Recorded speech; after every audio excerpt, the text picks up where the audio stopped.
有个军呢是涉嫌虐待猫仔致死，而且呢，伊佫甲即个过程甲翕落来，佫传去哩网络顶头。警方是来找到即个男性，虽然讲伊有承认虐待，也毋过煞讲这猫仔呢是车祸死亡，毋是互伊从事的。落尾这警方也是照违反动保法，甲伊移送侦办。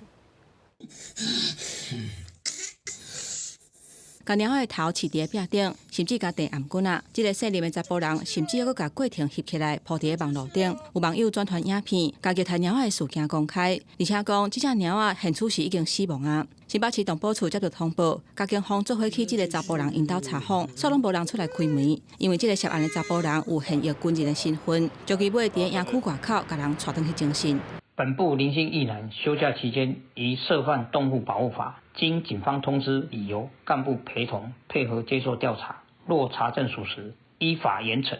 这个查甫人5月31退伍，访新闻的时阵，伊便讲，因为猫仔破坏厝内的物件，甲走动的时阵手去绕着伤，才会失去控制，甲猫仔苦毒。又佫讲，这只猫仔伫今年2月份，因为车祸轰弄着死亡，毋是去虐待死亡的。毋过苦毒甲散布影片的行为，拢违反动保法。这个查甫人要是互函送地检署侦办。